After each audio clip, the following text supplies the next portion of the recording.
I read somewhere, show me your bookcase and I know who you are.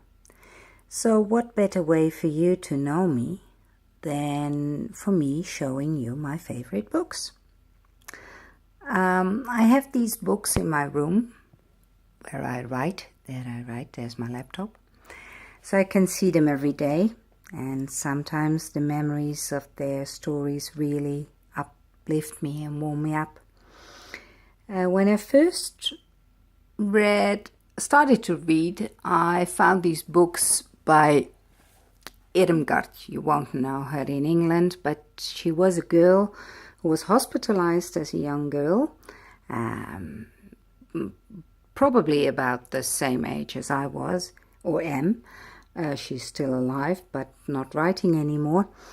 She was hospitalized because she had tuberculosis. And at school we were always tested on tuberculosis, and I always hoped I was tested positive, so I was taken in, or not taken in, was hospitalized, so I could go to a sanatorium to write. And it took me a while to figure out that I didn't need that to be able to write. So I still have them here to remind me of the first time that I really felt the urge to start to write. Then when I was a teenager, somebody gave me a book written by Etty Hillesum. She was a young Jewish woman who was murdered in Auschwitz, but she wrote beautiful, beautiful stories, diaries,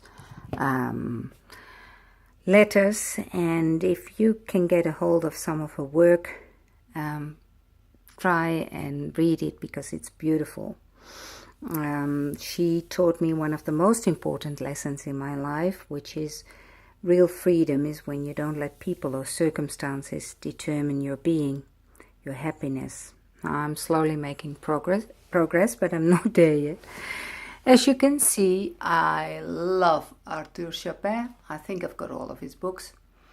The one I really love most is Surrender. Just read it and you know why. Of course, I must say, my all-time favorite book must be The Book Thief by Markus Zusak.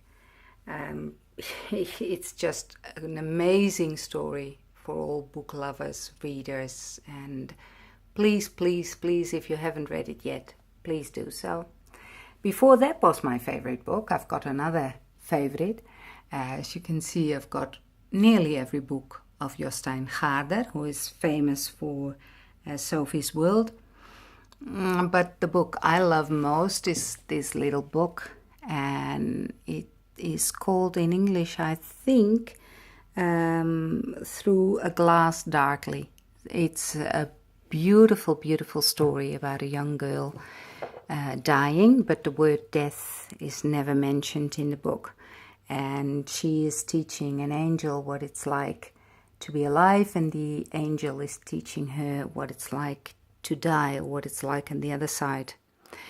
The books on the lower shelf there are the books that make me write the way I'm writing at the moment. But I'll tell you about that later. Well, thank you very much for your attention. This is Lily's bookcase for now. Goodbye.